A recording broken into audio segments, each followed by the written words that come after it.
Nah, Al-Qur'anul Karim, jalan tengahnya ini adalah di Al-Qur'anul Karim, memposisikan pada posisinya, dan posisi ini bukan hanya klaim, tetapi berdasarkan Bible itu juga ada. Makanya di dalam hadis Rasulullah, eee, jika ada dari kaum Yahudi atau dari ahli kitab ini membawa sebuah cerita atau sebuah argumen, jangan langsung dipercaya, tetapi juga jangan langsung ditolak. Artinya kami bertabayun untuk memeriksa. Nah, di dalam Al-Qur'anul Karim jelas Isa alaihissalam ini adalah seorang utusan. Nah, apakah klaim Al-Qur'an ini bertentangan dengan Bible? Kan harus ada komparasi kan. Ternyata setelah kita muslim ini mempelajari Bible, ternyata tidak ada. Tidak ada kontradiktif apa yang dikatakan Al-Qur'anul Karim dengan Bible. Contoh Yohanes 17 ayat 3. Contoh lagi, berapa banyak yang menyatakan bahwa utusan. Dan kalau kita pelajari ya, setiap Bible ada narasi Bapa, selalu Yesus dikatakan sebagai utusan. Coba cek ayat-ayat Bible. Ketika menyebut Bapa, pasti Yesus itu ditempatkan sebagai entitas yang lebih rendah atau sebagai utusan. Nah, kalau kita kaji di sini, klaim dari Al-Qur'anul Karim jelas berdasar, tidak hanya main klaim saja. Kecuali di Bible memang ada narasi yang jelas bahwa Yesus itu Allah. Yesus itu adalah Tuhan itu sendiri. Yesus itu adalah Bapa itu sendiri. Mungkin Al-Qur'anul Karim dibilang hanya klaim, tetapi ketika kita umat Islam mempelajari Bible juga, ya ini sesuai, tidak hanya klaim gitu. Nah, ini Begini, historikalnya perspektif baik, gitu. Silakan. baik, Bro Farhan. Begini, saya beragamanya begini. Semua orang ateis pun ada yang baca Bible. Historian itu pun ada yang baca Bible, ya. Terutama 4 Injil kanonik dan surat-surat para murid itu dibaca. Tetapi mereka tidak perlu untuk mempercayai apa yang ada di dalamnya, nggak perlu. Karena yang mereka butuhkan itu sebenarnya siapa Yesus ini dari sudut pandang penulis. Nah, seperti itu. Nah, kalau seumpamanya memang Yesus adalah cuman utusan dan seterusnya, itu kita tempatkan pada iman, ya. Dan satu, Bro Farhan, sekalipun ya, sekalipun ada tertulis letterlet Yesus berkata, "Aku adalah Allah," contohnya, ya. Itu tidak perlu kita kita percaya dan kita telan bulat-bulat.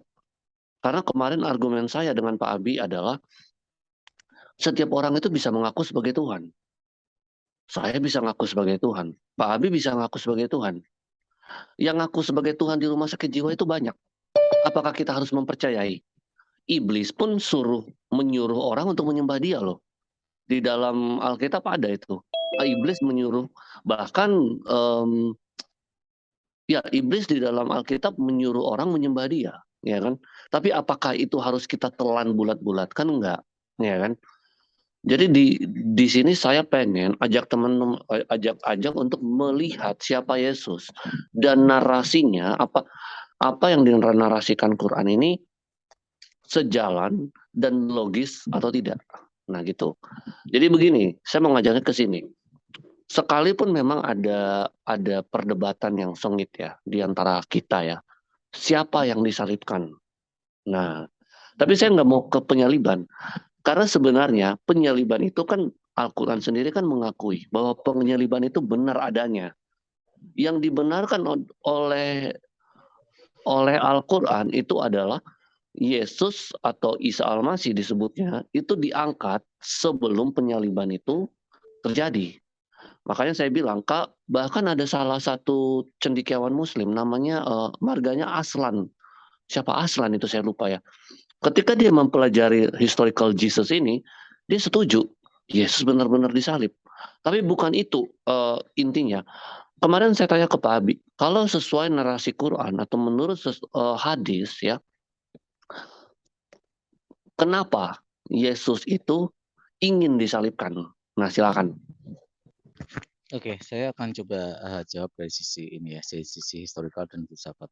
Artinya gini, Bang Giga, ketika ada orang yang mengaku Tuhan, ya, tentu kita harus mengkaji parameternya dulu.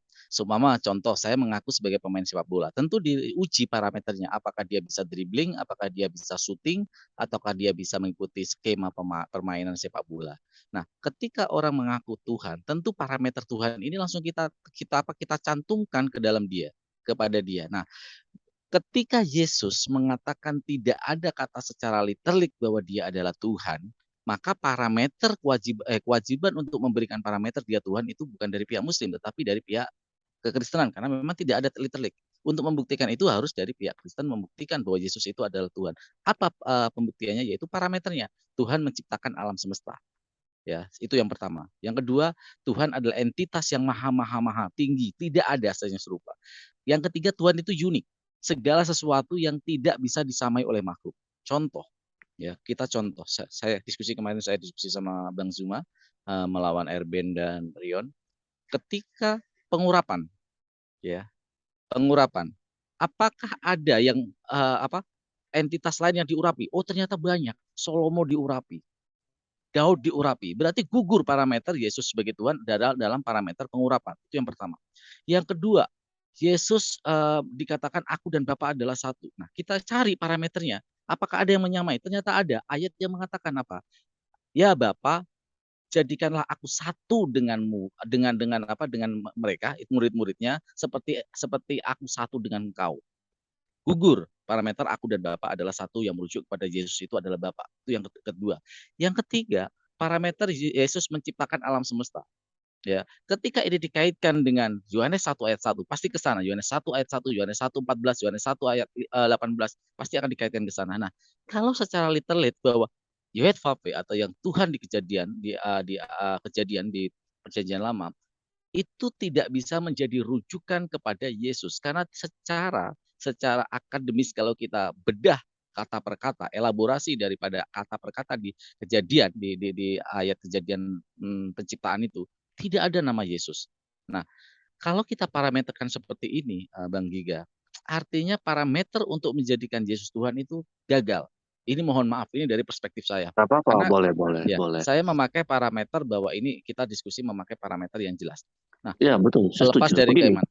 ya nggak Silakan. apa-apa. Terlepas dari keimanan ya. Begini, kalau Bro Farhan itu mau lihat, sebenarnya kita dalam Kristen itu juga ada bidat-bidat ya. Seperti dalam Islam pun ada bidat-bidat yang sudah kita tidak anggap Kristen. Itu wajar-wajar aja ya. Tapi kalau Bang Farhan mau lihat, sebenarnya bidat-bidat kita itu pun ya percaya bahwa Yesus itu ilahi. Entah itu mau ditempatkan di bawah dari Bapa atau diciptakan atau apapun itu, dia tetap ilahi. Jadi memang fondasi iman Kristen itu adalah bahwa Yesus ini ilahi. Tetapi bagaimana kebagaimanaan dia itu loh yang mau kalau Bro Farhan sebenarnya mau tanya di mana Yesus berkata aku adalah Allah, saya bisa tunjukkan. Tapi begini Bro Farhan, saya tidak tertarik pada diksi aku adalah Allah sebenarnya. Karena begini, dari tadi kalau saya ngomong di sini, Bro Farhan percaya nggak saya manusia? Ya tentu percaya. Padahal saya nggak pernah ngomong saya adalah manusia secara letterlek seperti itu loh. Tapi kita bisa mengambil kesimpulan, ya kan? Nah, saya belum mau ke situ dulu. Saya masih ingin tahu dari sisi Quran, kenapa Yesus ini ingin disalibkan. Nah, itu penting. Silakan Pak Farhan. Karena begini Pak Farhan, satu lagi. Karena masalah penyaliban itu yang pertama, ini dikenakan hanya untuk penjahat yang luar biasa jahat. Dan biasanya itu sudah penjahat kelas pemberontak. Kelas-kelas biasa aja seperti pencuri, itu nggak bakal disalib. Nah, kenapa sampai Yesus ini ingin disalibkan? Kejahatan apakah yang begitu besarnya? Dan bagaimanakah dia itu bisa sampai di kayu salib? Nah, ini dari sisi Quran saya pengen kaji bagaimana gitu loh. Lupakan dulu bahwa dia Allah, lupakan dulu bahwa dia Tuhan. Itu dilupakan dulu. Silakan Oke. Pak. Sependek pengetahuan saya dalam mempelajari Al-Quranul Karim, tidak ada secara clear, literal itu mengatakan penyalipan. Tapi kalau dihukum atau mau dibunuh itu ada. Dikejar-kejar, mau dibunuh dan mau ini sama Bani Israel. Setahu saya, mohon maaf kalau nanti ada yang bisa sahabat Iwan Villa yang merevisi ucapan saya. Artinya gini, perspektif tentang penyalipan ini ada perbedaan. Nah, perbedaan ini harus kita kaji melalui parameter juga dari sisi hermeneutika, menginterpretasi ayat secara kontekstual, juga semiotika atau tanda-tanda dari ayat tersebut merujuk kepada kehidupan Yesus atau kehidupan Isa alaihissalam. Yang pertama, tabiat suku Yahudi, tabiat bangsa Yahudi, orang-orang Yahudi ini adalah membunuh para nabi-nabi. Sudah banyak yang dilakukan oleh ini di internal Muslim ya. Di Al-Qur'anul Karim juga ada ayat yang seperti mereka terbiasa membunuh para nabi-nabi. Terus yang kedua, ya, yang kedua, bahwa apa yang dialami oleh Isa alaihissalam itu, ya, contoh ketika terjadi pengejaran-pengejaran. Nanti kita kaitkan dengan Bible juga. Isa alaihissalam saat itu memang banyak berbeda pendapat dengan kaum Farisi dan Saduki, Yahudi, rabi-rabi Yahudi, tetua-tetua Yahudi ini. Kenapa? Karena mereka para Yahudi terbiasa, ini ada di Al-Qur'anul Karim, terbiasa merubah-rubah dan mereka terbiasa ya membawa agama itu berdasarkan ritual, disatukan dengan adat dan banyak dituliskan ya ini ada mereka menuliskan dengan tulisan mereka dan itu dikatakan dari firman untuk keuntungan yang sedikit. Nah, ini yang dilawan oleh Yesus. Yesus mengatakan apa? Ketika ada di dalam Bible ketika seorang wanita pezina, ya. Apa yang dilakukan Yesus? Dia menggambar di tanah dan gambar itu sampai sekarang masih misteri. Siapa yang tidak pernah merasa melakukan dosa, silakan melempar duluan. Ini adalah bentuk sindiran kepada rabi-rabi Yahudi, pemuka-pemuka agama Yahudi yang terbiasa munafik, bermuka dua mereka. Mereka ketika yang salah adalah rakyat kecil, yang salah bukan orang-orang dari bangsawan, dari bukan keturunan-keturunan terkemuka, mereka selalu menghukum dengan tegas. Tetapi jika yang bersalah adalah orang-orang terkemuka, mereka melindungi. Itu yang disindir Yesus sebenarnya. Kalau kita konteks dari ayat itu, kalau di dalam Al-Qur'an itu ada asbabun nuzulnya. Nah, Al-Qur'an membenarkan ini di dalam hukum untuk menghukum orang berzina. Bagaimana sulitnya? Dikisahkan di dalam literatur Islam bagaimana Rasulullah SAW ketika ada seorang suami yang mempergoki istrinya berselingkuh, ya, berzina, dia lapor kepada Rasulullah, tapi Rasulullah apa? Harus butuh 4 saksi yang melihat. Tentu sangat sulit ini, sulit sekali. Ini yang sama linear dengan apa yang dilakukan Yesus. Nah, kembali ini saya ini sebagai premis saya untuk menuju ke penyaliban. Artinya Al-Qur'anul Karim dengan sangat jelas menyatakan bahwa Yesus ini adalah sosok yang sangat mulia dan dia diberi keselamatan atas apa yang mau dilakukan orang-orang Yahudi. Buktinya adalah yang pertama di dalam Al-Qur'anul Karim ketika Yesus mau disalib ya, bukan disalib, ditangkap. Di dalam kitab Anda terjadi perlawanan, ya, menjual jubah, kupinya sampai terpotong itu ya, kisahnya itu. Ada perlawanan di sana, ya. Itu yang alasan pertama kenapa Yesus diselamatkan. Dia melawan. Yang kedua dia berdoa di Taman Getsemani. Apakah mungkin doa seorang yang begitu mulia di sisi Allah tidak diselamatkan, tidak diijabah, tidak dikabulkan? Begitu gemetar Yesus saat itu berdoa, dia sudah tahu bahwa ini sudah tidak mungkin lagi untuk selamat karena dikepung dan Allah menyelamatkan itu. Nah, bukti kebenaran secara historikal kenapa benar-benar Yesus diselamatkan ada di dalam kejadian ketika setelah disalib. Yaitu ketika Maria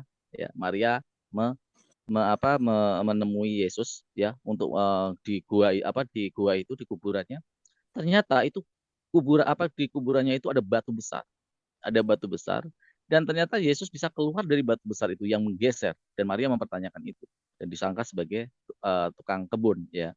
Nah, dari rangkaian ini dan satu lagi yang paling menarik adalah ketika ini dituliskan oleh Karen Armstrong tentang penyalipan ini, ketika ada bukti secara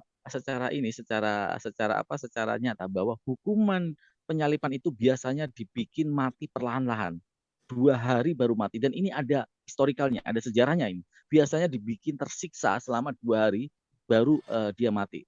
Tapi Yesus cuman berapa jam, ini terlepas dari diserupakan ya, cuman berapa jam dan mayatnya diambil oleh Yusuf Arimatea ya, dikuburkan di kebun Yusuf Arimatea di sebuah gua Yang gua itu luasnya sangat luas lah ya, sangat luas karena sangat besar gua itu. Nah, dari proses ini Bang, dari proses ini dan hukumannya biasanya itu dipatahkan kakinya. Yesus tidak pernah dipatahkan kaki. Yesus tidak pernah dipatahkan kaki. Juga ketika ketemu sama Thomas. Apa yang dilakukan sama Thomas ketika menusukkan jarinya ke perut ya Yesus? Jelas ini bukan mati, jelas ini fisik, luka fisik. Tetapi dia tidak mati. Bukan mati 3 hari langsung bangkit. Dan diselamatkan setelah ketemu muridnya itu diangkatlah ke atas. Nah, sebenarnya proses diangkat ini sebenarnya sama. Islam dan Kristen mengakui ya, walaupun ada perbedaan pendapat di dalam Muslim, dia diangkat atau meninggal di bumi, ada juga yang berpendapat seperti itu. Menariknya antara Kristen dan Muslim secara perspektif sama-sama diangkat. Yang membedakan adalah proses bahwa Yesus disalib, mati 3 hari baru bangkit, tapi Islam ya, Yesus diselamatkan dan diangkat ke langit.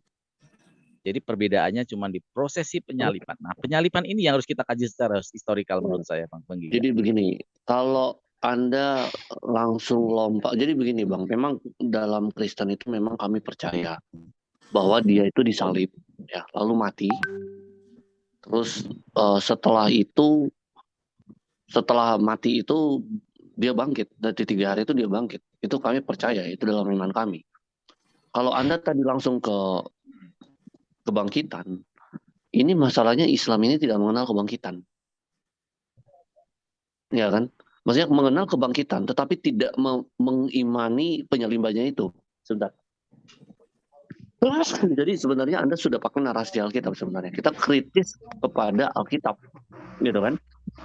Nah, saya setuju dengan kamu tadi bahwa penyaliban ini memang tidak akan ada yang bisa lolos dari penyaliban. Tidak akan ada yang bisa lolos dari penyaliban. Sebelum disalib itu, dia dicambuk dulu. Dicambuknya itu, ini cuma sedikit ini ya, sedikit tambahan narasi ya. Dicambuknya itu, kalau dikatakan itu alat cambuk Romawi itu di ujung-ujungnya itu seperti ada besi, ya. Jadi seperti apa ya?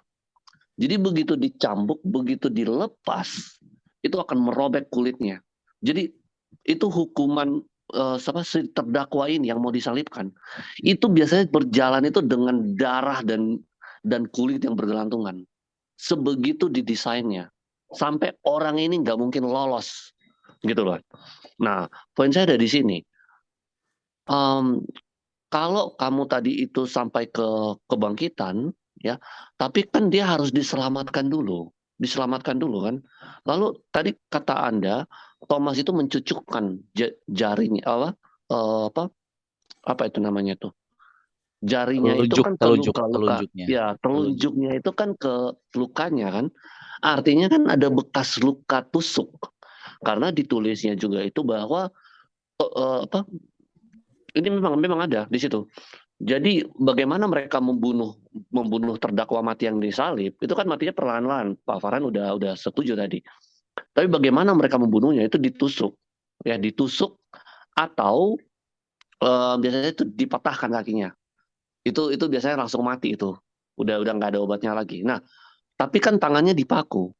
Nah, kalau misalnya Thomas itu mencucukkan badannya, tangannya ke luka pakunya itu, artinya kan Yesus bangkit, artinya kan dia disalibkan. Betul kan? Nah, tapi saya nggak mau ke situ. Saya mau, kalau itu kan pasti kamu nggak terima. Ini Yesus yang mana? Apakah Yesus yang disalibkan kah atau yang diserupakan, yang bangkit? Itu kan sudah bicara kebangkitan, Pak Farhan. Nah, kalau tadi Bapak bilang apa namanya? Ada narasi kalau mereka suka membunuh nabi, itu benar. Tapi kan tidak semua nabi. Nah, harus ada satu trigger yang membuat bahwa orang Yahudi ini benar-benar harus membunuh Yesus. Nah, ini kalau dalam Quran kelihatannya nggak ada, nggak nyambung gitu. Kita nggak tahu kenapa. Alasannya cuma karena Yesus berjalan dan berkhotbah dan berkata, Shema Israel, dengarlah hai Israel, dan itu membuat orang-orang Farisi kepanasan. Nah, ini gimana Bro Farhan? Tolong disangka dulu. Oke, saya baca dari karangan Imam Ahmad ya, Imam Ahmad tentang prosesi. Apakah penyaliban itu dan pengangkatan itu ya dari Isa alaihissalam. Nah, kalau kita kaitkan ini dalam sejarah literatur Islam, jelas bahwa Yesus tidak mengalami proses itu. Yang terjadi adalah kenapa dia dikejar-kejar orang Yahudi, karena memang kepentingan orang Yahudi saat itu banyak yang dirugikan. Contoh tentang bagaimana upeti jemaat. Itu banyak dikritik oleh Yesus. Ini banyak disindir Yesus. Ya, contoh bagaimana para rabi dikatakan apa, jika imanmu seperti para rabi-rabi itu ada ya di ayat kitab Anda, maka kehidupanmu belum selamat. Kehidupanmu selamat adalah kalau melakukan apa yang dikatakan oleh rabi-rabi Yahudi.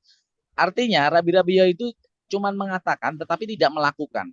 Mereka hanya melakukan berdasarkan apa yang seperti ritual lah ya, ritual. Tetapi kehidupan mereka tidak seperti yang mereka ritualkan. Contoh di dalam Al-Quran tuh ada di dalam Al-Quran tuh celakalah bagi orang-orang yang sholat, tetapi sholat mereka itu tidak memberi manfaat, kepada orang lain, kepada anak yatim, kepada janda-janda miskin. Nah, ini yang disindir oleh Yesus.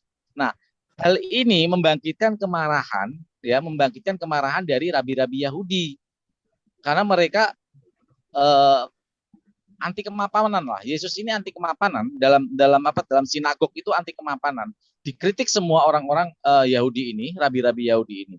Nah, itu yang menimbulkan alasan kenapa Yesus itu diburu. Secara ekonomi merugikan, secara spiritual merugikan dari mereka. Itu narasi di Al-Quran bahwa alasan Yesus kenapa dikejar-kejar dan ingin dibunuh oleh rabi-rabi Yahudi. Saya ambil narasi ini ya. Begini, ini bagus ya, karena sebenarnya di dalam kitab kami pun itu ditulis, Yesus itu suka sekali mengkritik orang-orang Farisi. Bahkan kami itu diminta untuk berdoa itu jangan seperti orang Farisi, berpuasa jangan seperti orang Farisi. Semuanya itu pokoknya jangan seperti orang Farisi lah, karena Farisi itu orang-orang munafik. Tapi ditulisnya seperti ini, ahli Taurat dan orang-orang Farisi telah menduduki kursi Musa. Gila, ini mulia sekali loh, menduduki kursi Musa. Sebab itu, turutilah dan lakukanlah segala sesuatu yang mereka ajarkan kepadamu, tetapi janganlah kamu turuti perbuatan-perbuatan mereka. Karena mereka mengajarkannya, tetapi tidak melakukannya. Nah, ini benar tadi kata Pak Farhan. Itu yang saya maksud, konteksnya di situ. Mereka mengatakan tapi tidak melakukan. Ya, ini Bro Farhan. Mereka mengikat beban-beban berat, lalu meletakkan di atas bahu orang, tetapi mereka sendiri tidak mau menyentuhnya. Iya kan? Makanya saya sering ngomong sama teman-teman, orang-orang Farisi ini mungkin kalau di Quran itu kita paralelkan seperti keledai yang suka bawa buku-buku tebal, tetapi isinya mereka nggak tahu. Nah, itu orang Farisi. Betul kan? Selaras kan? Oke, kita lanjut. Setuju. Tapi begini Bro Farhan, masalah penyaliban ini kan masalah hukum negara. Yang Yesus lakukan ini kan hukum agama. Apalagi ini penyaliban untuk orang yang betul-betul kriminal. Kalau dia tidak bersalah, dalam artian betul-betul bersalah, Romawi juga nggak ambil pusing. Itu kan urusan kalian.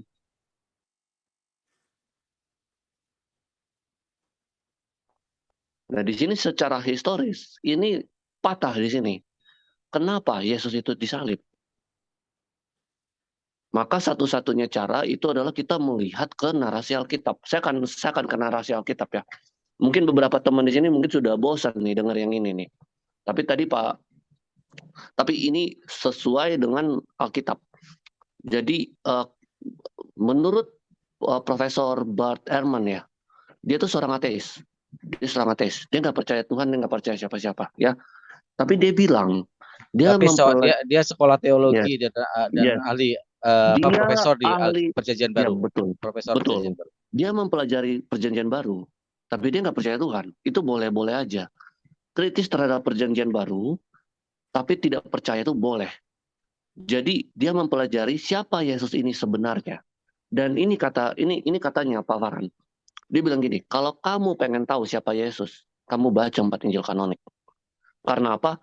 Karena secara kaidah keilmuan itu sudah tepat. Kenapa? Sekalipun di dalamnya mungkin pandangan mengenai Yesus di dalamnya itu mungkin agak bias ya. Dia manusia yang terlalu luar biasa, melakukan mujizat dan seterusnya. Tetapi kamu melihat dari sudut pandang murid-muridnya, itu sah-sah saja. Dan, 4 Injil kanonik ini adalah record atau catatan yang paling pertama di antara semua catatan. Ibaratnya kalau Bapak itu ada kecelakaan, pasti kan mau kan yang ngelihat pertama kali langsung.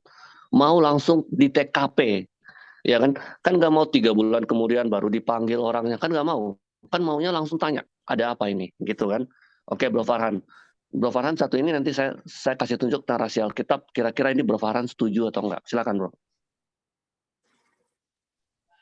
Saya narasinya setuju bahwa dalam artian seperti ini, Yesus ya bisa diambil ceritanya historikal dari murid-muridnya, sudut pandang, perspektif dari murid-muridnya. Saya setuju di situ. Yang kedua, kalau kita mau mempelajari Yesus, tentu kalau memang muridnya ya, murid-murid dari murid-muridnya ini harusnya, karena di dalam tradisi Yahudi, kita harus kembalikan kepada tradisi Yahudi. Mau nggak mau, kita suka nggak suka harus kita kembalikan kepada tradisi Yahudi. Tradisi Yahudi adalah ketika disebut guru atau rabi, ya, karena Yesus disebut rabi juga. Syarat menjadi rabi adalah menikah. Itu yang pertama. Yang kedua, syarat menjadi rabi adalah di atas usia 25 tahun.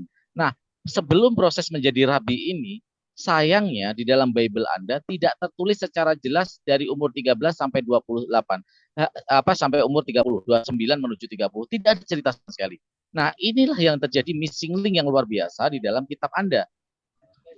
Saya yakin semua Kristen harusnya mempertanyakan ini secara kritis. Karena disinilah letak bagaimana tiba-tiba terjadi permusuhan antara Yahudi dan Yesus. Farisi Saduki terhadap Yesus ini permusuhannya pasti dimulai bukan langsung ujuk-ujuk di umur 30. Nggak mungkin. Pasti ada jalan cerita sebelum umur itu sudah melakukan sebuah revolusioner, tindakan revolusioner terhadap orang-orang Saduki dan Farisi yang memang mereka rabi-rabi yang mapan saat itu memimpin sinagog. Nah, sayangnya di dalam Bible Anda tidak ada ini. Sehingga kita kehilangan, kalau secara historikal kita kehilangan golden story. Sejarah emasnya ini hilang kita. Karena terputus antara umur 13 sampai 29. Nah, ini yang memang saya tidak tahu. Setahu saya, sejarah nabi-nabi itu harusnya berurutan dan kita ketahui. Musa bisa kita ketahui bagaimana ketika dia bayi ditemukan oleh Firaun, bagaimana dia ketika menikah, ketika ketemu Tuhan di Bukit Sinai, itu urut-urutannya umur-umurnya ketika menjadi penggembala itu urut-urutannya luar biasa. Nabi Ibrahim juga urut-urutannya luar biasa. Nabi Muhammad SAW apalagi dari bayi sampai sampai meninggal umat Islam semua bisa menceritakan secara detail. Nah, yang ini anehnya ini di kisah Yesus ini terjadi missing link yang luar biasa antara umur 13 sampai 29. Padahal ini adalah golden history. Gak mungkin langsung terjadi permusuhan dengan Saduki dan Farisi kalau tidak ada awal atau permulaan bagaimana dia melakukan tindakan-tindakan revolusioner. Itu menurut saya. Dan kita memang tidak bisa. Di Al-Quran juga tidak menceritakan, di Bible juga tidak menceritakan. Nah, ini problem besar daripada Bible untuk menceritakan Yesus, Bang Giga. Silakan. Kalau di kami itu saya kritis ya. Kalau di kami diceritakan. Dan memang betul kata Pak Farhan ya. Memang sepertinya kayak ada gap gitu ya. Gap yang tidak diceritakan. Tapi itu tidak menjadi masalah bagi kami. Karena sebenarnya yang diceritakan itu adalah kelahirannya. Lalu ada beberapa masa yang penting di situ. Jadi ketika dia itu pada saat itu dia dilahirkan, itu masa yang penting. Lalu dia disunat, itu penting. Lalu dia itu di umur sekitaran mungkin 10 tahun atau 12 tahun gitu. Dia di Bait Allah, artinya dia sudah beranjak remaja, itu diceritakan. Lalu ketika dia memulai pelayanannya di umur 30. Nah, mengenai tadi Pak Farhan, dia tidak menikah.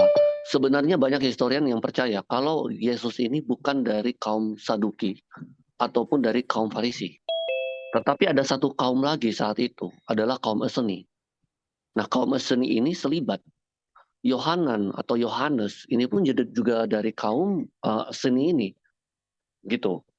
Jadi kaum-kaum Eseni ini memang selibat. Nah, Ini tadi Pak Farhan menarik ya. Kalau dari apa? Sebentar, saya cari dulu ayatnya ya. Saya menjawab sebentar ya. Saya cari dulu. Saya ambil dari Markus saja. Sebentar ya, kasih Tapi saya waktu ya. ya, tapi Hmm, mohon maaf Bang Giga, mungkin nggak apa-apa, nggak apa-apa. Ivan Villa yang lain boleh nyambung ya, karena saya mulai Boleh. jalan lagi nih, Oke, mulai kalau melakukan gitu perjalanan selamat lagi. malam, Bro. Ada Selamat Ustadz malam, Alif juga, selamat malam. ada Udah Ustadz santai, Alif juga. santai, santai, santai. Santai, santai. Terima kasih Bang Farhan. Ya, ini Ustadz Alif, selamat malam.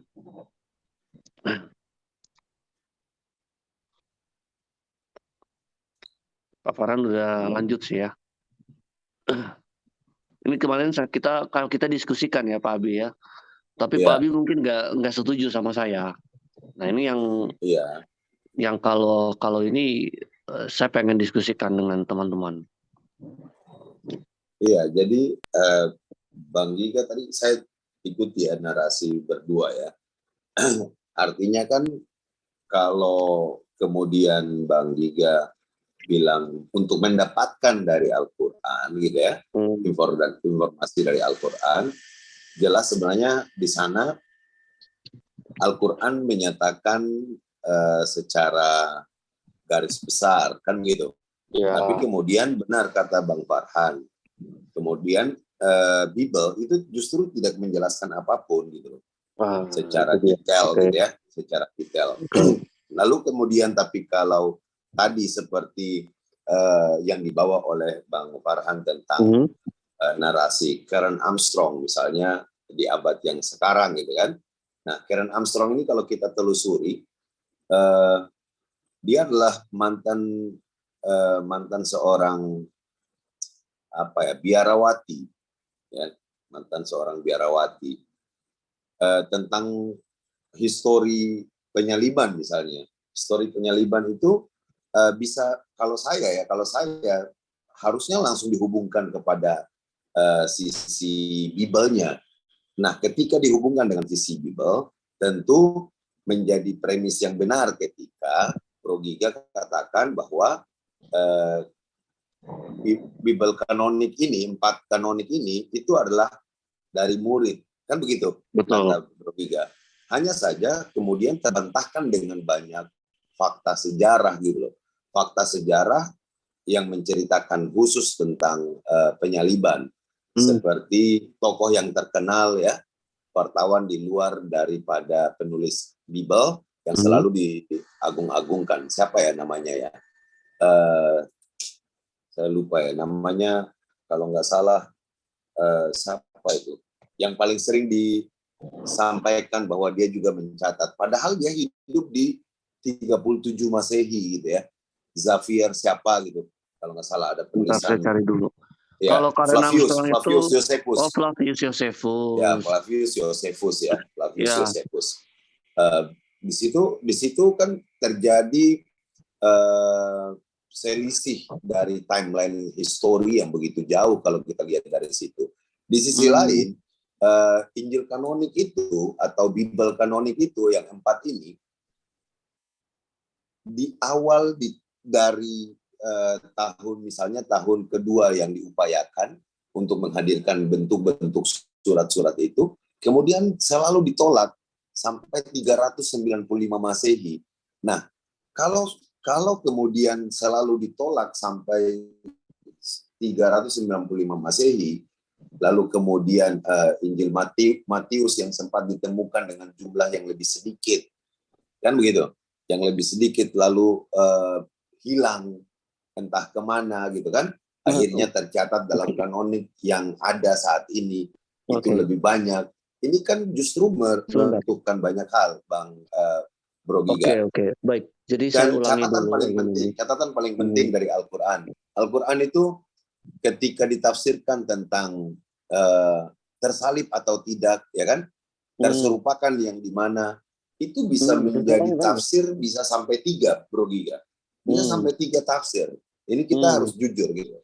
Dan itu sah-sah saja gitu loh. Karena pokok dari yang ingin disampaikan oleh Al-Quran itu tersampaikan. Sehingga kalau saya ya, apapun kejadiannya, saya yakini bahwa setelah kejadian penyaliban, Bahkan orang yang mengaku dirinya Kristen pada saat itu belum betul-betul ada gitu loh. Sudah ada tapi belum berhasil mengkonekkan antara dosa waris dan ditebus dengan penyaliban ini. Sampai 300 sekian Masehi baru kemudian ada pemahaman ini ya, yang saya terpaksa harus menghubungkannya dengan kebiasaan pagan gitu loh. Kenapa kebiasaan pagan? Ini dalam istilah sejarah kita bisa sebut dengan apa ya? Mitriologi kalau nggak salah. Pokoknya mitriastik ya, mitriastik. Jadi ajaran mitriastik ini sudah ada tapi belum berhasil memadukan ini sebagai sebuah ajaran. Itu pernah diungkap oleh salah seorang mufasir zaman kesini ya, dari bagian Syria. Saya ada beberapa catatannya, itu menunjukkan bahwa ini lebih banyak tidak ada ngaruhnya mau apapun itu jawabannya, tapi jawaban Al-Quran bahwa dalam kalimat yang paling dikenal ya dari dalam Al-Quran itu kan salah buah yakin itu justru dihubungkan bahwa pengajarannya baru terhubung pada saat mitriastik itu memang dari awal sudah berkembang. Jadi baru bisa dihubungkan dengan itu. Iya, Bro Giga. Begitu. Oke, begini Pak Abi. Untuk tadi saya mau saya baru cek ya, si Karen Armstrong ini dia penulis sejarah Tuhan atau The History of God kalau saya nggak salah. Saya belum sempat baca bukunya dia itu, jadi saya nggak bisa banyak berkomentar. Ateis akhirnya agnostik. Ya itu nggak apa-apa, kan karena dia menulis sejarah Tuhan itu kan, kalau saya dengar juga teman-teman ateis memang suka dengan buku itu, tapi saya belum sempat baca. Tapi begini Pak,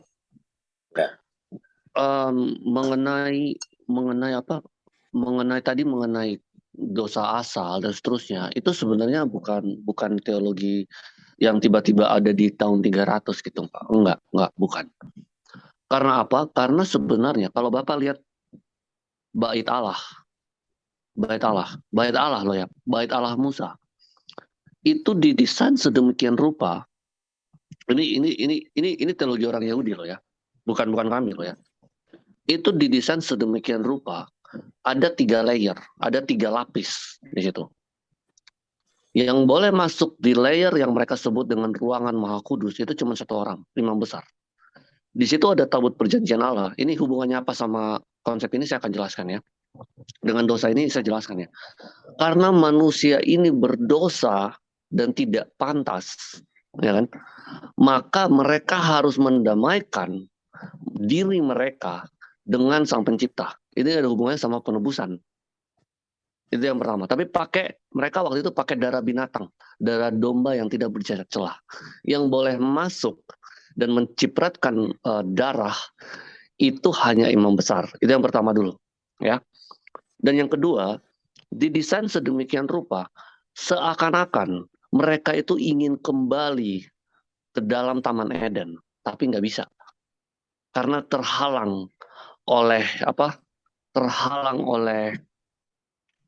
satu tabir yang begitu besar. Itu dulu. Lalu di atas tabut itu ada 2 malaikat kerub sebagai lambang penjaga dari Taman Eden itu. Karena di Taman Eden itu ada pohon kehidupan. Nah, mereka itu ingin sekali untuk masuk ke dalam itu sebagai simbol bahwa mereka itu ingin sekali kembali ke Taman Eden, tapi nggak bisa. Jadi yang mereka lakukan adalah mereka mendamaikan diri mereka dengan Allah. Nah, seperti itu. Karena Allah dan manusia itu tidak bisa bersama-sama. Karena apa? Karena dosa. Bro Giga, saya pahami itu, tapi kenapa saya harus potong? Gitu, saya pahami itu, tapi kenapa saya harus potong? Di situ adalah kesamaan dengan pemahaman awal daripada Yahudi, gitu kan? Ya. Betul. Jadi dosa asal ini kemudian gini, Bro Giga. Tapi kemudian berpanjang-panjangnya waktu Kristen berperang dengan Yahudi, disebabkan karena satu hal, untuk menghubungkan cerita atau frase daripada dosa asal itu, gitu ya, dengan penyaliban yang terjadi pada. Itu nggak masalah, Pak Abi. Itu yang saya maksudkan Nah, membutuhkan itu nggak waktu apa. begitu lama, gitu loh. Kenapa Itu nggak membutuhkan apa-apa. waktu begitu lama? Nah, Karena oke, ditengahi oke, Pak dengan Abi. perbedaan dan Ya, oke. peperangan, gitu loh. Sehingga sangat wajar sekali tidak mampu dikorelasikan di awal babak, begitu loh. Oke. Begini, Pak Gol Abi. ini, Pak, Bro Giga, Sebentar, gol saya itu, jelaskan gol dulu itu sejarahnya. walaupun pemain hebat, gol itu bisa terjadi di menit akhir. Nah, ini menurut saya bukan lagi menit akhir, tapi ditandai dengan kehadiran-kehadiran orang Oke. seperti Paulus dan lain sebagainya. Ya, nggak apa-apa, nggak apa-apa. Saya tadi mau ke situ dulu. Tadi cuma sekedar prolog ya, bahwa sebenarnya konsep Oke. dosa ini tidak ini. Nah, sekarang begini, Pak. Saya paham sekali bahwa bapak-bapak ini memang alergi dengan Paulus. Maka ini saya buang nih. Saya buang ya. Saya buang Saya buang surat Paulus. Padahal sebenarnya surat-surat Paulus itu dapatnya pengajarannya juga dari Petrus, dari Yohanes gitu loh. Nah, di sini ditulis, terpujilah Allah dan Bapa Tuhan kita Yesus Kristus. Ya. Yang karena rahmatnya yang besar telah melahirkan kita kembali oleh kebangkitan Yesus Kristus. Dari antara orang mati kepada suatu hidup yang penuh pengharapan. Nah, jadi saya mau tekankan di sini bahwa kebangkitan. Bro Giga percaya bahwa surat-surat yang disebatkan kepada Petrus, Bro Giga percaya bahwa itu Petrus.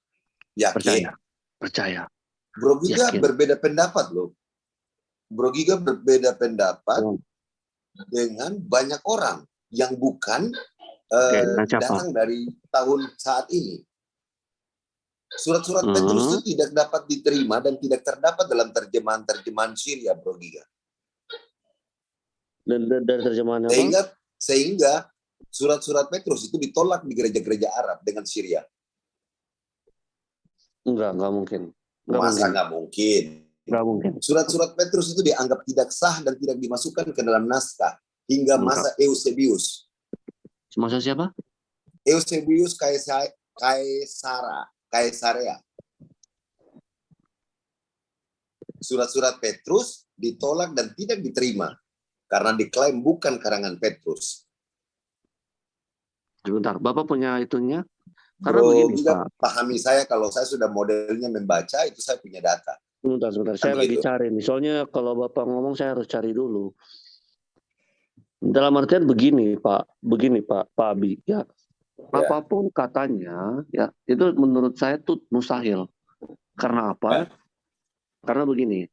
Kemarin saya sudah tunjukin ke Bapak kan, kalau kami itu punya sanad tut dari kami sampai kepada para rasul. Nah, yang diturunkan ini bukan cuma tulisan, tetapi juga ajaran secara lisan. Nah, ajaran secara lisan saja diturunkan, apalagi kitabnya. Jadi memang kitab ini sudah ada pada kami. Dan lalu historian atau siapa mungkin mereka bisa lah untuk berargumen. Sebagaimana begini, Pak. Saya lanjutkan ya. Biar rapi, saya lanjutkan sedikit saja. Saya lanjutkan sedikit saja. Dari yang tadi saya baca, yang tadi saya sampaikan, gitu kan, itu terjadi perbedaan pendapat menurut Eusebius ya. Oke. Terjadi perbedaan pendapat. Apakah surat-surat Petrus ini ditulis oleh Petrus atau yang lain? Dan menurut pandangan besar daripada ahli sejarah ya, Scaliger, coba aja cek Scaliger itu siapa. Surat-surat penulis Petrus itu sudah usang. Surat-surat Petrus diragukan hingga 363 Masehi. Baru kemudian pada konsili Laodicea 397. Konsili apa, Pak? Laodicea 397 Masehi, surat-surat Petrus diterima tanpa argumen yang valid dan memuaskan. Padahal para pakar dan pendahulu Kristen telah menolak surat itu. Ini yang saya maksud. Artinya jarak waktu timeline dari 2 Masehi sampai sekian waktu ini begitu panjang gitu kan. 29 Masehi. Dari 29 Masehi sampai waktu ini panjang. Apalagi dari penyaliban dari 30 sekian itu gitu kan. Nah, itu saya baru baca dari Petrus. Ada juga Yohanes. Itu juga dikoreksi dan tuliskan ke banyak catatan sejarah yang lain. Yang saya kemarin akhirnya bilang sama Bro Giga, bahwa hati-hati dengan histori, karena mitologi pun punya banyak artefak, punya banyak penulisan, punya banyak pencatatan. Iya, begini Lanjut Bro Pak. Giga. Oke, jadi begini Pak. Kan seperti yang ini yang saya mau jelaskan juga ya, kita sudah sampai pada konsili sebenarnya. Konsili itu kan seperti ini, seperti ada satu ajaran yang selama ini sudah paten. Terus tiba-tiba ada satu yang membawa ajaran lain. Nah, itu ditentang oleh gereja, maka dikonsilikan. Dikonsilikan untuk apa? Bukan untuk mencapai mufakat, enggak. Untuk melawan para bidat. Karena itu, kalau di konsili Laodicea tadi dikatakan bahwa sudah final, maka sudah final. Itu bukan seperti catatan yang tiba-tiba misalnya kita nemu di jalan, enggak. Itu di antara kayak kesepakatannya itu pasti di apa ya istilahnya? Pasti diteliti. Jadi kayak ini surat beneran kamu terima. Apakah ada catatannya? Dari kapan? Dari kapan? Dari kapan? Dari kapan? Oh benar ini yang ini adalah murid-murid dari Rasul Petrus langsung misalnya yang mau konfirmasi ini. Ya kami percaya. Seperti ini Pak. Bapak, saya yakin Pak Abi ya. Pak Abi pasti percaya dengan kanon Quran yang Pak Abi pegang sekarang kan? Pak Abi. Pak Abi pasti percaya dengan kanon Quran yang Pak Abi pegang sekarang. Bahwa ini adalah Quran yang sama di zaman Rasulullah. Betul kan? Walaupun saya tahu di mana perbedaannya loh.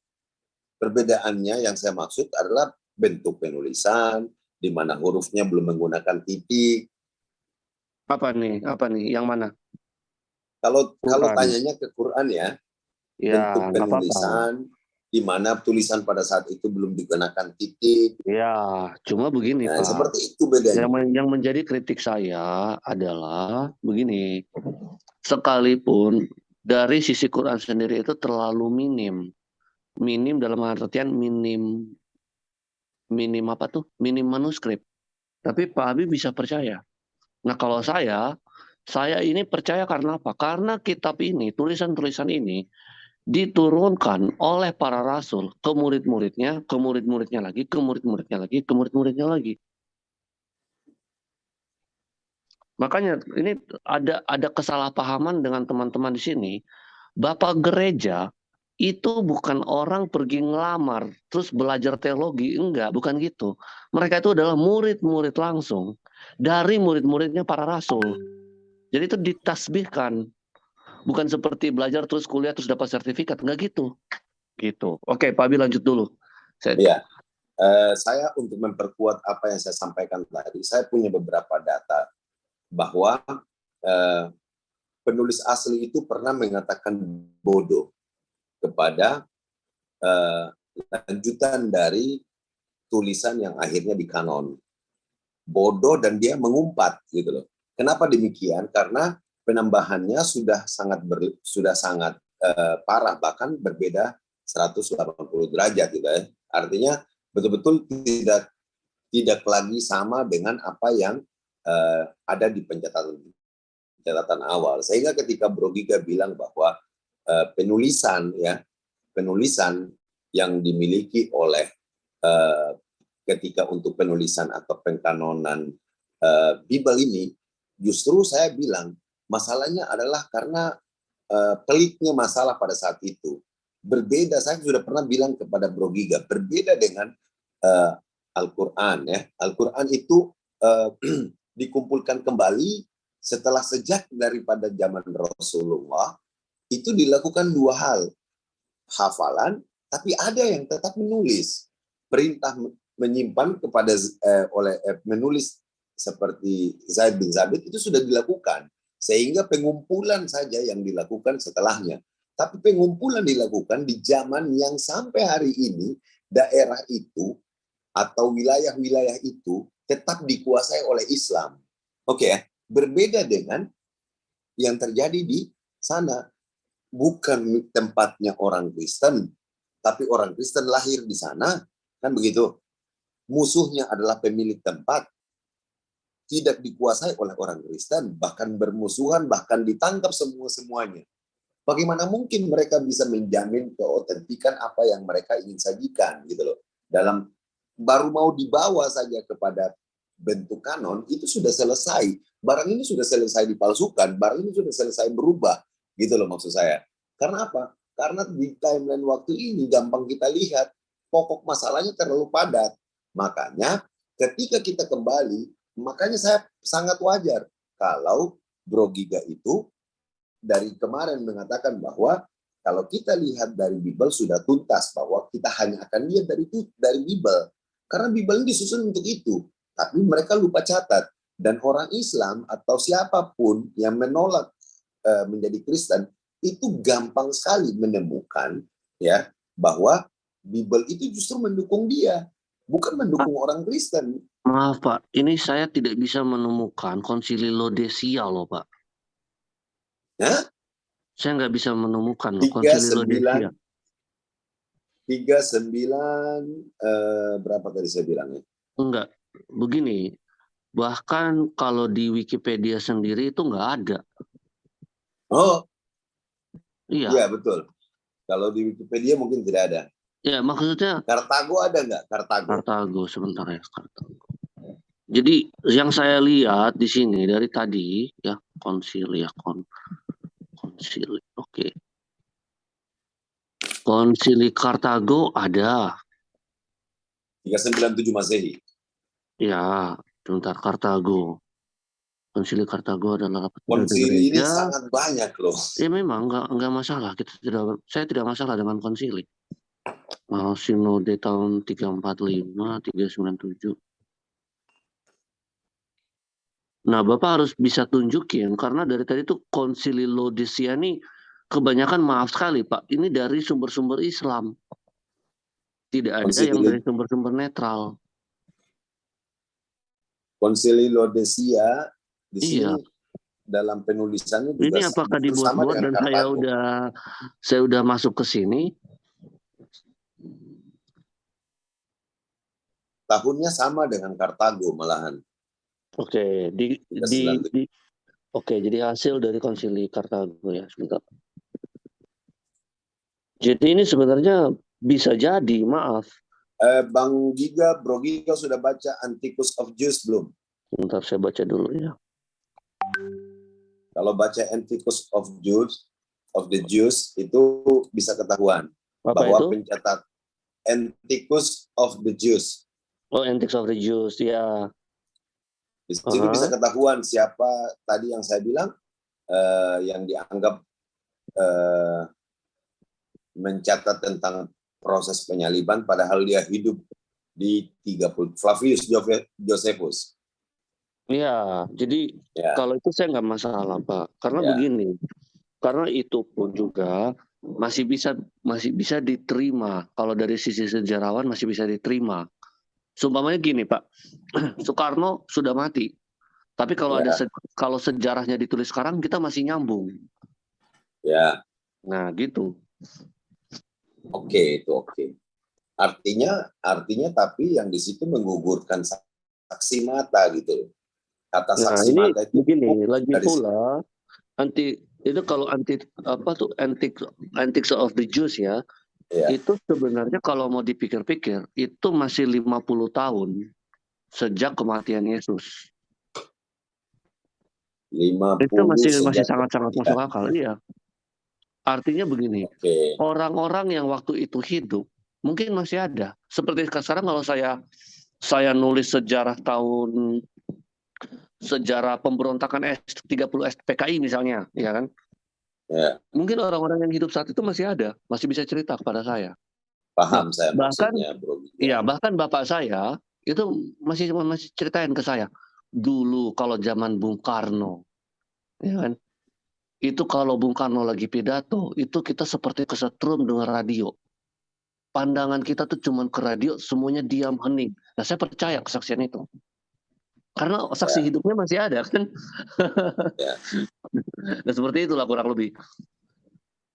Oke, kalau itu saja sih ya. Tapi yang saya maksud itu adalah kumpulan kanon yang Bro Giga bangga-banggakan ini punya catatan yang kelam gitu, punya catatan yang kelam di mana pengkanonan pun dilakukan bukan pada saat sampai hari ini pun Kristen tidak berpuasa di sana. Justru berpuasanya adalah Romawi, orang-orang yang menjadi musuhnya Yesus pada saat itu. Pak? Gimana sampai hari ini pun, bukan titik kuasanya bagi orang Kristen gitu kan? Titik kuasa Kan maksudnya? betul ya. Titik kuasanya begini. Kalau Al-Qur'an gitu ya, dikumpulkan kembali itu oleh khalifah-khalifah yang betul-betul berkuasa, bahkan hampir bisa kita bilang sampai di Indonesia kekuasaannya. Oke ya. Maksudnya, Bro Giga dalam keadaan berpuasa, baru kemudian melakukan pengumpulan kembali, ya kan? Berbeda dengan. Jadi penyusunan itu dilakukan oleh khalifah. Ya, artinya kan bukan penyusunan, pengumpulan kembali kan, kembali. Itu kan dilakukan setelah itu, ya kan? Tapi diinventarisir awal tetap oleh Rasulullah, dites awal semua oleh Rasulullah. Tapi kemudian pengumpulan itu pun dilakukan masih dalam keadaan Islam berjaya, bahkan sampai hari ini. Kejayaan Islam itu sampai hari ini masih tampak, masih kelihatan, masih berasa. Bahkan di negara di tempat asalnya betul-betul super kuasa gitu loh. Oke ya. Nah, sehingga berbeda sekali dengan pengkanonan atau konsili-konsili dilakukan dalam carut marut. Dengan apa? Dengan musuh yang nyata-nyata gitu ya. Dengan musuh yang nyata-nyata dari babak awal mereka memang menguasai tempatnya gitu loh. Itu contohnya. Sehingga pandangan saya kepada kejadian yang lebih dekat kepada mengadopsi mitriastik itu lebih masuk akal gitu loh. Ketika Romawi dan Yunan dengan keadaannya itu ikut campur. Makanya saya lebih cenderung mengatakan bahwa mengatakan ini adalah sejarah, histori, itu gugur bagaikan apa ya? Itu gugur hancur-hancuran karena ketika mau dilogiskan, mitologi pun dilogiskan, mitologi pun punya catatan sejarah, mitologi pun punya banyak artefak, sehingga gugur kalau hanya dengan itu. Nah, kenapa Islam tidak menyandarkan bahwa dia adalah pencerita murni histori, kan begitu? Kalau saja cerita seperti ini disandarkan hanya murni histori, memang ya pada akhirnya banyak pertentangan, dan itu yang dialami Kristen hari ini kan. Berbeda dengan Islam gitu loh, berbeda dengan Al-Qur'an.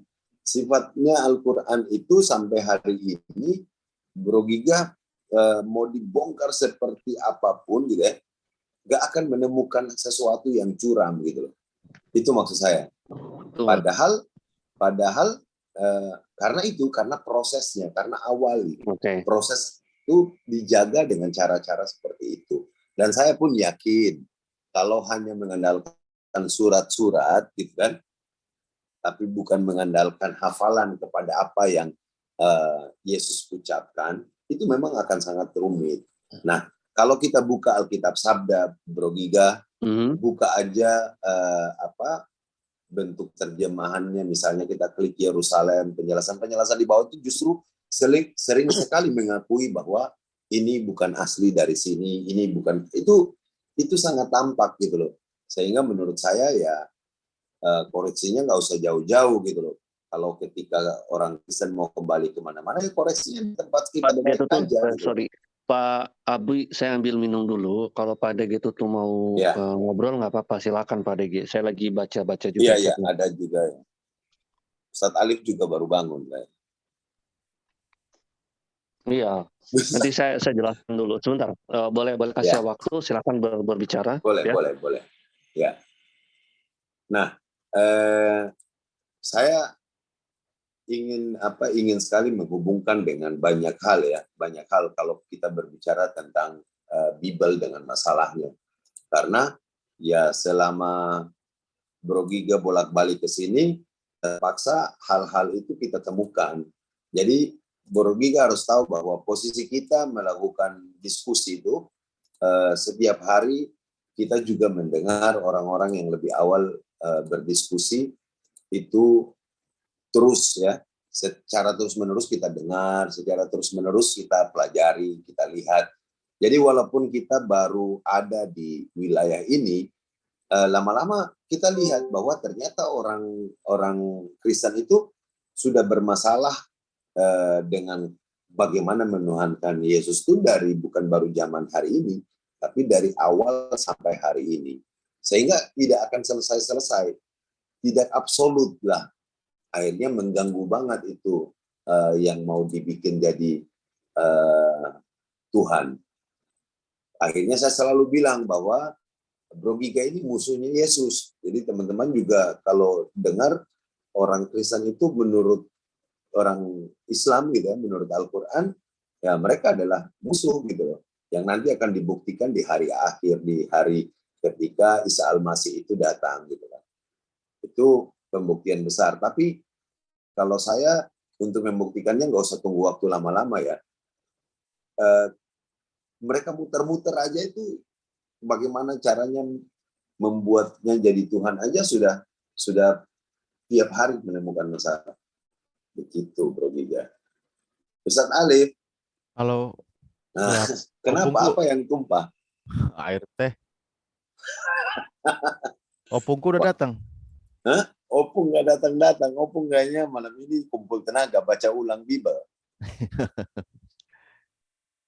Aduh. Malam ini 20 perikop kayaknya dihafal sama Opung. Supaya bisa kumpul tenaga. Ini Bro Giga lagi ngambil air. Dia tertarik sekali untuk ngorek dari Al-Quran. Dan kita harus ngerti, Ustadz Alif, kenapa harus dikorek dari Al-Quran?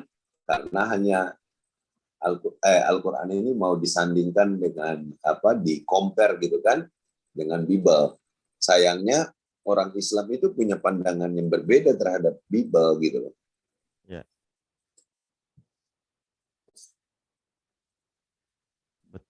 Betul.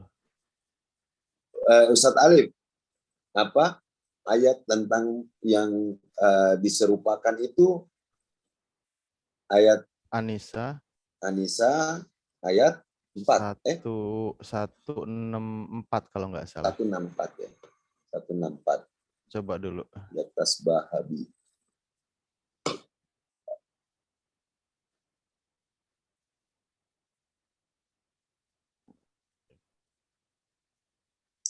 Bisa.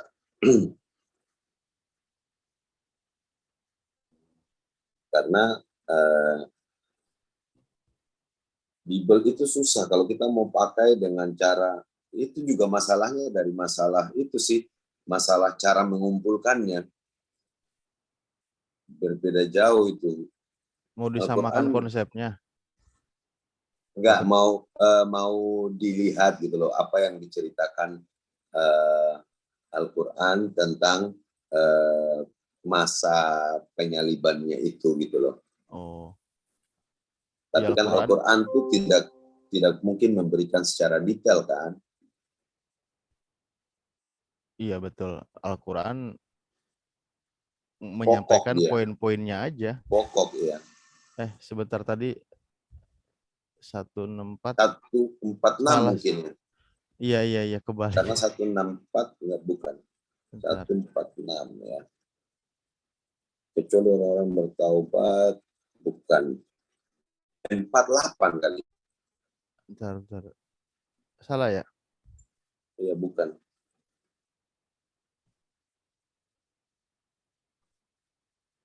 Satu 67 ke sana. Ini nih 157. 157. Astagfirullah. 157.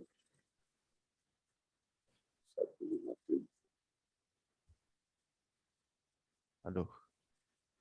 Gara-gara kena keyboard banyak. Nggak banyak banget sih, lumayan numpahin aja. 57. Bermasalah nggak ya nanti? Wa qaulihim inna qatalnal masiha Isa. Ya betul. Dan karena ucapan mereka sesungguhnya kami telah membunuh Al-Masih, Isa putra Maryam, Rasul Allah, padahal mereka tidak membunuhnya dan tidak pula menyalibnya. Tetapi yang mereka bunuh ialah orang yang diserupakan dengan Isa bagi mereka. Sesungguhnya orang-orang yang berselisih paham tentang pembunuhan Isa benar-benar dalam keraguan tentang yang dibunuh itu. Mereka tidak mempunyai keyakinan tentang siapa yang dibunuh itu selain mengikuti persangkaan belaka. Mereka tidak pula yakin bahwa yang mereka bunuh itu adalah Isa. Ada narasi Brogiga tadi itu masalahnya, kenapa Yesus ingin sekali disalibkan atau ditangkap. Itu menurut saya narasi yang kacau beliau itu. Yesus jelas-jelas mengumpat tidak mau. Sebentar, Tidak.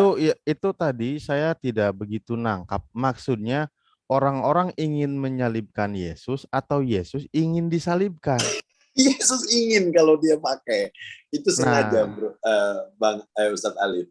Ketika narasi itu terus kita terima dan kita jawab tanpa kita koreksi gitu kan, itu masuk di satu jebakan awal sebenarnya. coba aku nanya dulu Bro Giga nih, mumpung balik lagi. Sudah balik ya? Oh iya, sudah ada. Tadi sempat dengar pertanyaannya. Halo Bro Giga. Waktu sama Bang Farhan kan tadi di Iya, awal-awal. kemarin juga sama saya gitu. Bro Giga, Ustadz Alif mau nanya. Silakan lu balik saya. Enggak, Gimana? maksudnya tadi gimana? Saya sempat dengar pertanyaan. Yesus. Kenapa? Coba tadi gimana Pak Abi pertanyaannya? Sebentar Ya, ya. pertanyaan Bro Kasih Giga saya tadi. waktu 1 menit ya. Ya, Saya kenapa? ini dulu. Bro Giga tadi bikin pertanyaannya gini, kenapa Yesus itu ingin sekali ditangkap dan disalibkan? Menurut Al-Quran. Iya kan tadi. Nah, Terus dicari dari Al-Quran gitu loh. pertanyaan ini saya masih belum paham dengan pertanyaannya kalau saya pribadi. Oke, saya akan jelaskan. Begini Pak Ustadz Alif. Yesus ini kan kita sepakati bahwa dia historis. Orangnya ada gitu kan. Mungkin bukan Terus, seperti si kancil, itu kan dongeng namanya. Ya. Itu kan. Bentar.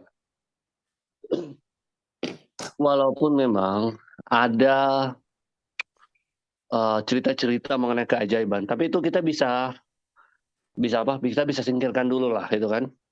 Karena sebenarnya sejarawan pun itu bisa mempelajari kehidupan Yesus. Artinya Yesus ini orangnya benar-benar ada. Nah, yang kita bisa sepakati adalah walaupun berbeda ya.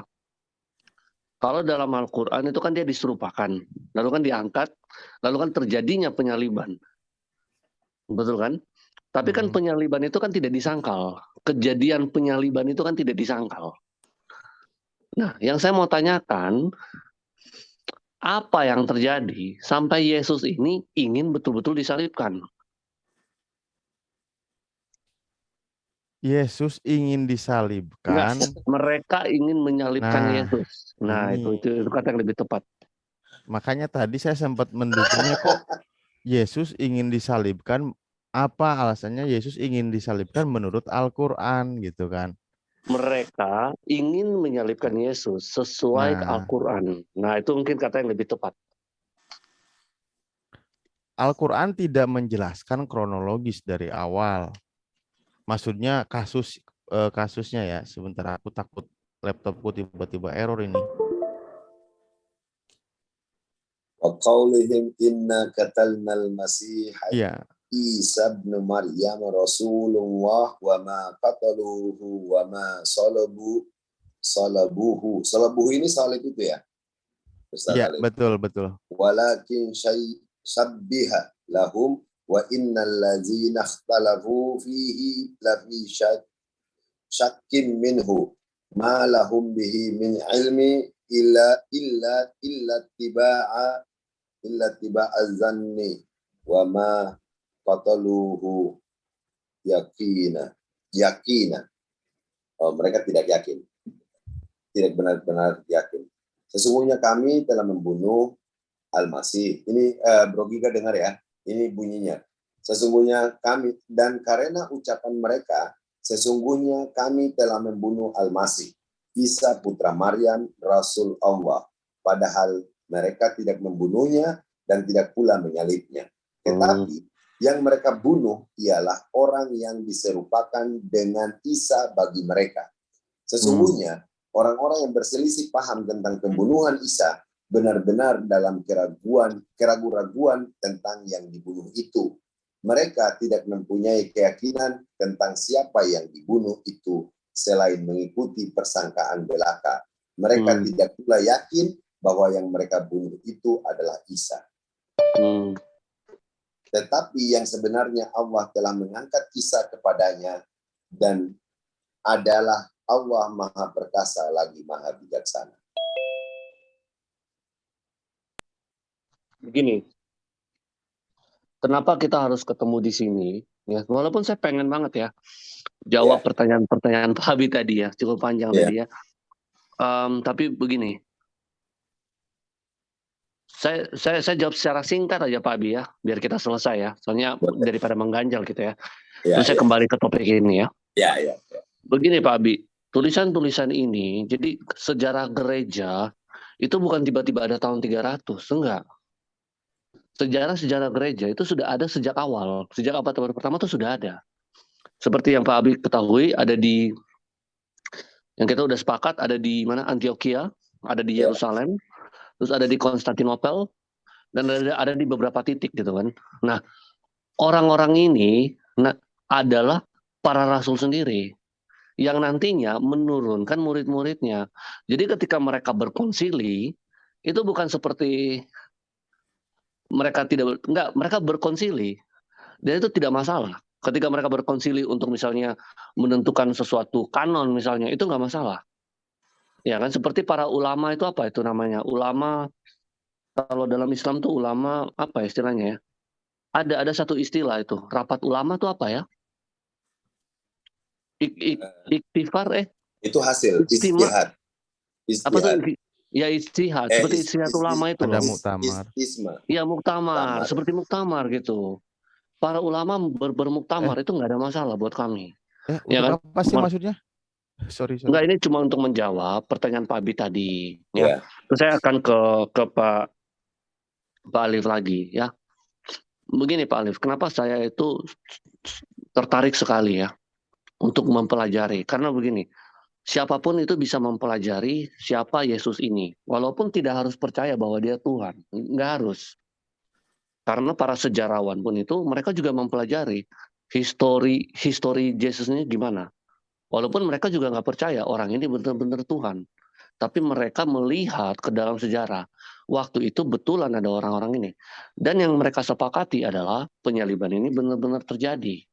Nah, saya pengen lihat dari Quran, tadi itu pertanyaan saya, bahwa kenapa Isa Al-Masih ini ingin disalibkan? Kan pasti ada alasannya.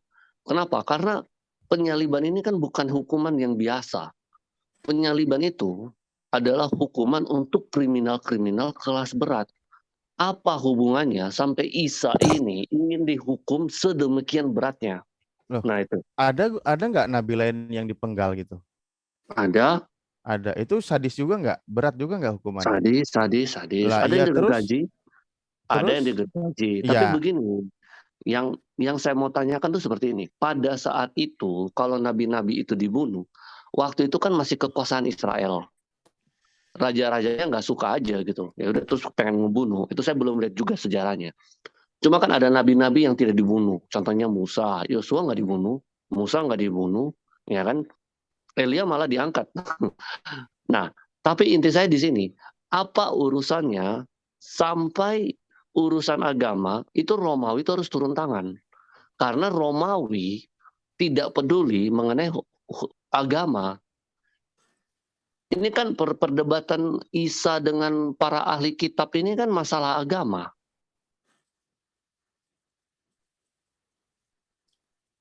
Oke, lanjut.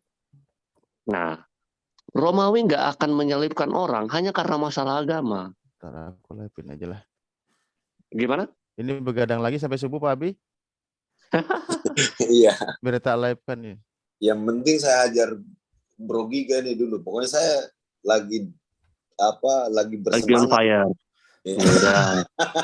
Sebenarnya di Al-Quran itu kan kisahnya ada, tapi sebentar ya, saya nyiapin perangkat dulu. Lanjut dulu lah. Lanjut dulu Pak Abi. Oke. Ya, maaf. Ya, Bro Giga lanjut. Biar enak.